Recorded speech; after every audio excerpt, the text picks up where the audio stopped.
গ্রীষ্মকালীন সবজি চাল কুমড়া। আজ তৈরি করব মুগ ডাল দিয়ে চাল কুমড়ার সুস্বাদু সবজি।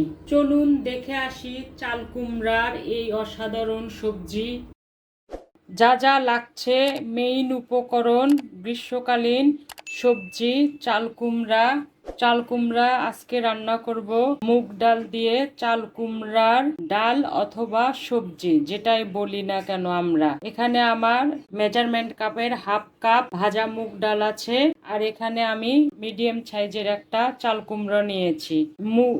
মুগ ডাল দিয়ে চাল কুমড়ার সবজি তৈরি করব বা ডাল তৈরি করব। এখন আমি এই মুগ ডাল পানিতে ভিজিয়ে রাখবো একটু নরম হওয়ার জন্য। চাল কুমড়া কেটে নিয়ে আমি ফিরে আসব। চাল কুমড়া কেটে নিয়েছি, কাটার পর একদম সুন্দর করে ধুয়ে পরিষ্কার করে নিয়েছি। আমি এরকম ছোট ছোট লম্বা করে কেটে নিয়েছি। কেউ যদি মনে করেন একটু লবণ দিয়ে ধোবেন তাও হবে। আমি কচি চাল কুমড়া দেখে ওই জন্য লবণ দেইনি। আর এখানে মুগ ডালটা আমার ডাবল হয়ে গেছে, আমি মুগ ডালটাও ধুয়ে নিয়েছি। আমি এখন সরাসরি রান্নায় চলে যাব। আমি কড়াই বসিয়ে দিয়েছি, কড়াই গরম হয়েছে। এখন আমি পরিমাণ মতো তেল দেব। আজকে আমি সরিষার তেল দিয়ে রান্না করব, আপনারা চাইলে সাদা তেলও দিতে পারেন। আমি পরিমাণ মতো তেল দিলাম। আসলে যখন যে সবজি তখন সেটা খেলেই ভালো স্বাদ লাগে আর শরীরের জন্য উপকারী। আর মহান আল্লাহ তাআলা এভাবেই সৃষ্টি করেছে, গরমের সময় গরমের সবজি, শীতের সময় শীতের সবজি। যদিও এখন সব সময় সব কিছু পাওয়া যায়, কিন্তু শীতের সবজি গরমকালে খেলে স্বাদ লাগে না, গরমকালের সবজি শীতের সময় খেলে স্বাদ লাগে না। যাই হোক, এখন আমি কাঁচা মরিচ ব্যবহার করব আজকে। গুঁড়া মরিচ, প্রথমে পেঁয়াজ দিলাম,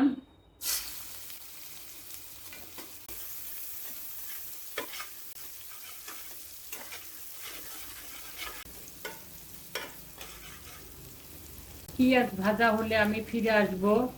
পেঁয়াজ ভাজা হয়ে গেছে, এখন কাঁচা মরিচ দিয়ে দিলাম। এখন পরিমাণ মতো পানি দিলাম, একটু গরম মশলা দিলাম, তেজপাতা, দারচিনি, সাদা এলাচ।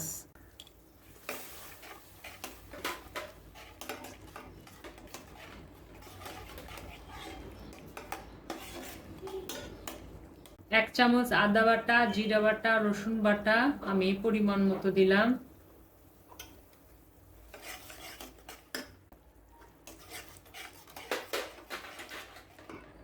লবণ পরিমাণ মতো, হলুদ পরিমাণ মতো, সামান্য একটু মরিচের গুঁড়া দেব। ওটা আমি মশলাগুলো কষানোর পর দেব, যখন তেল একটু ভাসা ভাসা হবে তখন দেব, বেশি দেব না, অল্প। মশলা কষানো হয়ে গেলে আমি ফিরে আসব। সামান্য একটু মরিচের গুঁড়ো দিলাম, কষানো হয়ে গেছে। আমি চাল কুমড়াগুলো দিয়ে দিলাম।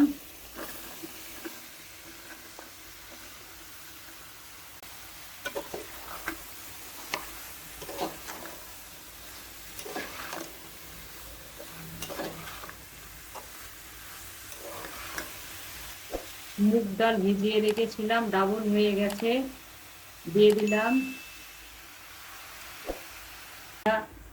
যে কোনো ডাল রান্নার আগে ভিজিয়ে রাখলে সেই ডালটা তাড়াতাড়ি রান্না হয়, খেতে সুস্বাদু হয়। ডালের যে নিজস্ব ফ্লেভার আছে সেটা রান্নার ভেতরে ছড়িয়ে পড়ে। চাল কুমড়ায় প্রচুর পরিমাণে পানি থাকে, আমি এখন কোনো পানি দেব না। আমি চাল কুমড়ার পানি দিয়ে আগে কষিয়ে নেব, কষানো হয়ে গেলে আমি ফিরে আসবো। ফিরে এলাম 10 মিনিট পরে। আমি কুমড়ার পানি দিয়ে 10 মিনিট ভালোভাবে কষিয়ে নিয়েছি, যাতে কুমড়া যে কাঁচা কাঁচা একটা গন্ধ থাকে ওটা যেন না থাকে। এখন সুন্দর একটা ঘ্রাণ বেরিয়ে এসেছে, রান্নাঘর ছড়িয়ে পড়েছে। এ পর্যায়ে আমি পানি দেব। পরিমাণ মতো পানি দিলাম। পানি দিয়ে আমি আর একবার কষিয়ে নেব। এতে করে এই সবজিটা খেতে অনেক সুস্বাদু হবে।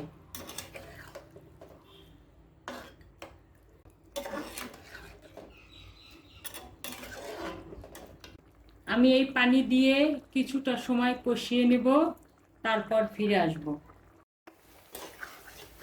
ফিরে এলাম 12 মিনিট পরে। আমি অনেক সুন্দর করে কষিয়ে নিয়েছি। এখন আমি রান্না হওয়ার জন্য যে পানি দরকার প্রয়োজন মতো বা পরিমাণ মতো সেই পানি দিয়ে দেব।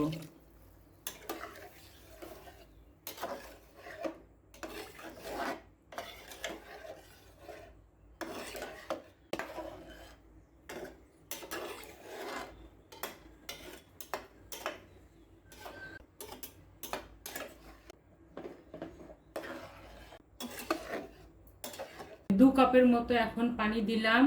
আমি এই সবজিটা একটু মাখো মাখো করব, তো ফিরে আসব তার একটু আগে। ফিরে এলাম 5 থেকে 6 মিনিট পরে। আমি এখন জালটা কমিয়ে দেব। আমি রান্না করছিলাম মিডিয়াম টু হাইতে। আমি একটু জাল এখন কমিয়ে দিচ্ছি, মিডিয়াম টু লো হিট করে দিলাম। এখন এই জালে আমি কিছুটা সময় রান্না করব। ফিরে এলাম 4 মিনিট পরে। আমি একটু ধনে গুঁড়া আর জিরা আমি একটু ধনে গুঁড়া আর জিরা গুঁড়া দেব।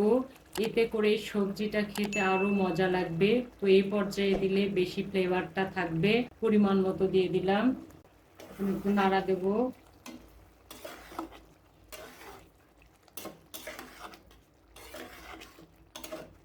আমি আরো মাখো মাখো করবো।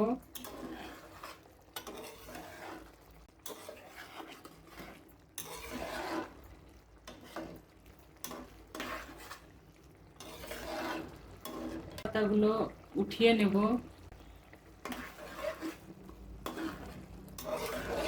ফিরে আসবো আর একটু পরে। ফিরে এলাম 4-5 মিনিট পরে।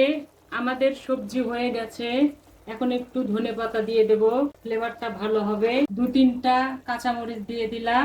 এখন জাল অফ করে দিলাম। ফিরে আসবো 7-8 মিনিট পরে।